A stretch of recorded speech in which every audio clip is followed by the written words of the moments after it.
Hello friends, welcome to our new learning video.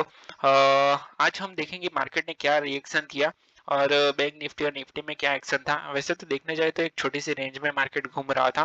अगर previous day की मैं बात करूं तो प्रीवियस डे मार्केट एक डाउन ट्रेंड में था। पूरा का पूरा फॉल हुआ, ये जबरदस्त फॉल था यस्टरडे। और अभी मतलब फ्राइडे, आज मंडे था तो मंडे का मार्केट वैसे भी थोड़ा बहुत वॉलेटाइल होता है। तो आज का अगर बैंक निफ्टी की बात की जाए तो एक गैप अप ओपन हो गया था और ये 500 पॉइंट अप चल रही थी। 51,000 का सपोर्ट तो था, पर ये 51,470 पॉइंट्स अप क्लोज हुआ है। अभी देखते हैं कि मार्केट में कहाँ पे मोमेंटम था और कहाँ पे हम लोग ट्रेड कर सकते हैं और कहाँ पे ट्रैप हुए हैं। ठीक है। वैसे देखने जाए तो एक यहाँ पे एक राउंड नंबर है ये, 51,500। ठीक है, उसको मार्केट ने ब्रेक किया, पर ब्रेक करने के बाद सस्टेन नहीं किया, वापस नीचे आ गया। ठीक है, क्यों? क्योंकि अप साइड में भी एक रेजिस्टेंस दिख रहा था। अगर हम लोग लेवल ड्रॉ करें तो यहाँ पे भी एक एक लेवल है 580 का, 590 का। ठीक है, 590 का लेवल है। तो इसको मार्केट ने ब्रेक नहीं किया। ठीक है, अगर देखने जाए तो ये लेवल को भी हम लोग ड्रॉ कर सकते हैं। अगर इस लेवल को 500 का जो लेवल है, ठीक है, राउंड नंबर, उसको भी अगर देखने जाए तो ये राउंड नंबर के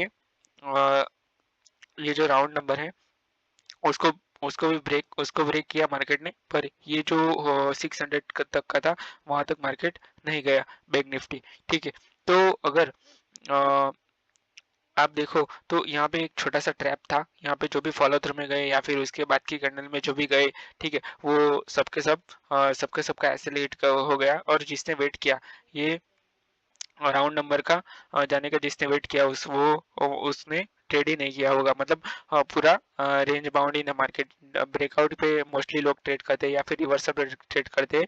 तो ये एक डबल टॉप का रिवर्सल भी हम लोग बोल सकते हैं। अगर मॉर्निंग की बात की जाए, ठीक है, तो ये एक रिवर्सल भी हम लोग बोल सकते हैं। यहाँ से डबल बॉटम था, डबल बॉटम लेके यहाँ से वो अप साइड में जा रहा था। ठीक है, तो ये रिजेक्शन लेके अगर अप साइड में जा रहा है तो यहाँ से एक फॉलो थ्रू में हम लोग ट्रेड कर सकते हैं या फिर फुल बैक के साथ अप साइड में ट्रेड कर सकते हैं। ठीक है, जब भी अप साइड का ट्रेंड हो तो डाउन साइड का प्लान करना थोड़ा मुश्किल होता है। मान लो कि यहाँ से हायर हाई के साथ अप साइड में जा रहा है, ये हाई लो हायर हाई, ये हायर हाई के साथ जा रहा है ऊपर। ठीक है, तो डाउन साइड का प्लान करना, रिवर्सल का प्लान करना थोड़ा रिस्की होता है, पर हम हमारे कुछ प्रॉफिट में से प्लान कर सकते हैं। ठीक है, अगर मान लो कि अच्छा अच्छा खासा ट्रेंड लाइन पकड़ के मार्केट अप साइड में जा रहा है, ठीक है, तो इसको अप साइड का ही हम लोग हर पुल बैक के साथ प्लान कर सकते हैं। बाकी यहाँ पे एक अगर ट्रेंड लाइन का रिस्पेक्ट कर रहा है मार्केट तो यहाँ से एक रिवर्सल का प्लान कर सकते थे एक दो कैंडल के लिए। ठीक है, तो ये अच्छा खासा था और यहाँ से ब्रेकआउट करता तो अच्छा पॉइंट्स हमें मिल सकता था। दूसरी चीज, अगर डाउन साइड की बात की जाए, यहाँ पे तो पूरा साइडवेज ही था मार्केट। अगर ये एक स्कैल्प कर सकते थे डाउन साइड का, अगर ये ट्रेंड लाइन का ब्रेक करता तो इसके रनिंग के साथ या फिर फॉलो थ्रू के साथ एक ट्रेड कर सकते हैं अच्छा खासा। और ये 3 PM का अच्छा मूव था। अगर मैं 3 PM की बात करूं तो 3 PM में अच्छा मूव था। क्यों? उसका भी हम लोग बात करते हैं, क्योंकि यहाँ से मार्केट ने क्लियर कट रिजेक्शन लिया था। ये देखो, ये यहाँ से एक एक रिजेक्शन जोन है। ठीक है, मार्केट ने यहाँ से दो बार रिजेक्शन ले लिया था। एक ये रिजेक्शन था और दूसरा ये रिजेक्शन था। और अगेन यहाँ से मार्केट फॉलिंग हो रहा था। ठीक है, मार्केट फॉल हो रहा था। तो इसको यहाँ पे दो तीन ऐसे रीजन है जिसको हम लोग डाउन साइड का 3 PM का प्लान कर सकते थे। 3 PM को मार्केट अच्छा रिएक्ट करता है। अगर बैंक निफ्टी की मैं बात करूँ, ठीक है, तो यहाँ से एक बड़ा सा रेड कैंडल है, तो यहाँ से क्लियर कट मार्केट बियरिश दिख रहा था इसके बाद। ठीक है, और उसके बाद पुल बैक के साथ नीचे आया और अच्छा खासा नीचे नहीं आया। ठीक है, यहीं पे रेंज बाउंड था। तो यहाँ पे जब भी मार्केट कंसोलिडेट करता है, ठीक है, तो ब्रेक डाउन करने के चांसेस बहुत ज़्यादा होता है। अगर ये कंसोलिडेशन को ब्रेक करता है तो रनिंग में अच्छा खासा पॉइंट्स दे सकता है।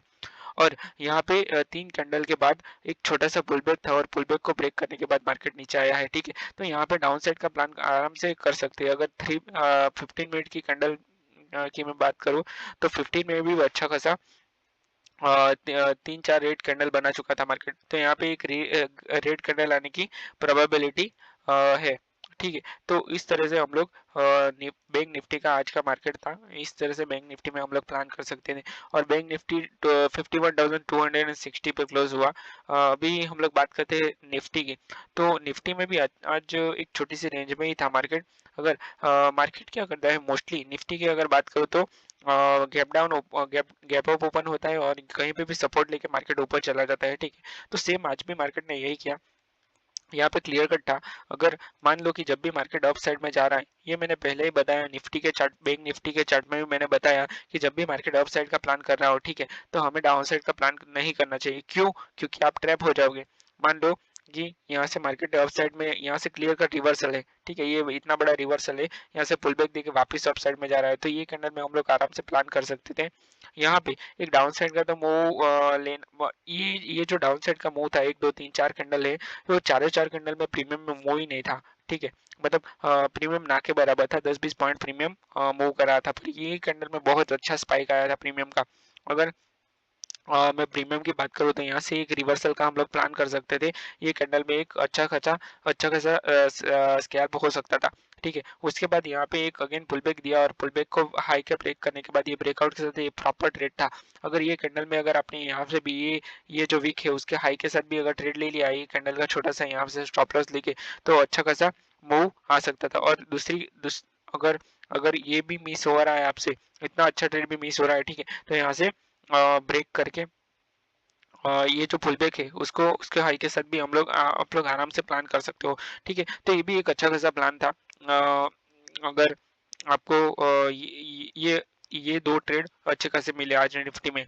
और दूसरी अगर मैं बात करूँ तो यहाँ पे क्या था, ये अगर ये कैंडल नहीं है, यहाँ तक का अगर मार्केट देखने जाए तो ये एक टॉप है, ये दूसरा टॉप है, और यहाँ से मार्केट रिवर्सल आ सकता था। तो यहाँ से रिवर्सल का भी हम लोगों ने प्लान किया था, पर ये एसएल हिट करके ऊपर चला गया, ठीक है। तो यहाँ से अगेन हम लोगों ने ऑफ साइड का प्लान किया, वापस यहाँ से रिजेक्शन लेकर डाउन साइड में आ रहा है, तो डाउन साइड का हम लोग ने अवॉइड किया। क्यों? क्योंकि मार्केट जब भी अप साइड में होता है तो हमें कई बार जब भी हमें सी में अच्छा प्रॉफिट मिलता है तो पी को अवॉइड करना चाहिए। उसके बाद छोटी सी रेंज में घूम रहा था, यहाँ पे कोई भी स्कैल्प नहीं था। ये ब्रेकआउट के साथ अगर जाना है तो जा सकते हैं। उसके बाद ये ब्रेकआउट है क्लियर कट, उसके ये ब्रेकआउट का फुल बैक के हाई के साथ गया, पर ये अभी इतना बड़ा मूव हो गया है, ठीक है। तो इतना अच्छा मूव हुआ नहीं यहाँ पे, क्योंकि ऑलरेडी इतना अच्छा मूव हो गया था, ठीक है। उसके बाद मार्केट डाउन साइड में आ गया। यहाँ से यहाँ से market clear cut down side में मूव कर रहा था। यहाँ पे अगेन एक बायर्स ने कोशिश किया, पर वो फेल हो गए, और यहाँ से क्लियर कट डाउन साइड में मूव कर रहा था। और ये एक हेड एंड शोल्डर जैसा दिख रहा है, देखो, एक हेड एंड शोल्डर जैसा मार्केट ने बनाया आज। उसके बाद उसका ब्रेकडाउन किया, ये ब्रेकडाउन के साथ फॉलो थ्रू के साथ नहीं गया, यहीं पे घूम कंसोलिडेट किया और अगेन ब्रेकआउट किया यहाँ से, ठीक है, ये लेवल का। तो ब्रेकआउट करने के बाद ये 3 PM को अच्छा खासा मूव था। 3 PM में निफ्टी में ऑलमोस्ट 30 35 40 पॉइंट्स मिले, ठीक है। तो ये 3 PM बहुत जबरदस्त था आज का।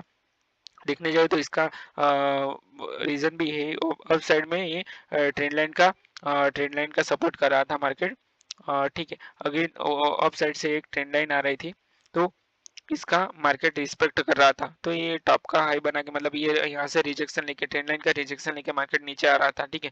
तो यहाँ से क्लियर कट था कि मार्केट जब तक ये ट्रेंड लाइन को ब्रेक नहीं करता तब तक अपसाइड का तो प्लान कर ही नहीं सकते। और यहाँ से क्लियर कट लोअर लो के साथ मार्केट नीचे आ रहा था, तो डाउन ट्रेंड में ही है, तो ये एक प्लान कर सकते हैं। दूसरी चीज, यहाँ से भी एक ट्रेंड लाइन का मार्केट ने ब्रेक किया है, ये छोटी सी ट्रेंड लाइन का, ठीक है। तो यहाँ से डाउन साइड का क्लियर कट प्लान कर सकते थे। इसमें छोटा सा रिस्क था, ये कैंडल का हाई का रिस्क था, और हम लोग डाउन साइड का प्लान कर सकते हैं। अभी अगर दूसरी चीज़ों की बात की जाए मार्केट में, तो सेंसेक्स और निफ्टी की वो तो ठीक था। अभी देखते हैं आईसीआईसीआई बैंक। अगर आईसीआईसीआई बैंक की बात की जाए तो ये पूरा का पूरा डाउन ट्रेंड में था। एसबीआई एक साइडवेज रेंज में घूम रहा था, हाई वोलेटाइल था। और एचडीएफसी बैंक भी साइडवेज है एकदम। इंडसइंड बैंक डाउन ट्रेंड में है। कोटक की बात करूँ तो कोटक एक छोटी सी रेंज में ही घूम रहा है। और एक्सिस बैंक भी डाउन ट्रेंड में था। तो इस तरह से हम लोग अपने जो बैंक निफ्टी के कंपोनेंट है उसको भी देख सकते हैं। अगर रिलायंस की बात की जाए तो रिलायंस आज स्प्लिट हुआ है, मतलब जो इसके पास एक शेयर्स थे, उसके उसके पास 2 हो गए हैं। और रिलायंस की होगी अभी मैं बताऊँ आपको, तो प्राइस चल रही थी कुछ 2060 के अराउंड, 2060 के अराउंड प्राइस चल रही थी, और अभी हो गई है 1300 रुपये। ठीक है, तो ये स्प्लिट हो गया है रिलायंस। तो पर इसका कुछ मार्केट को इम्पैक्ट हुआ नहीं, वैसे होना भी नहीं चाहिए। और ये 1300 रुपये में अभी चल रहा है। ठीक है, तो आज का मार्केट का एनालिसिस यही था। ओवरऑल अगर निफ्टी की बात की जाए तो अच्छा खासा हमें सीखने को मिला आज। और अगर आपको भी कुछ लर्निंग मिला हो तो इस वीडियो को लाइक कर देना और चैनल को सब्सक्राइब कर देना, क्योंकि बहुत सारी एनालिसिस और बहुत सारी जैसे कि ट्रेडिंग के रिलेटेड वीडियोस आने वाली हैं। तो आप भी बहुत कुछ सीख सकते हो। ठीक है, तो वीडियो को क्लोज करते हैं। मिलते हैं नेक्स्ट वीडियो में। Till then, bye bye, take care, thank you.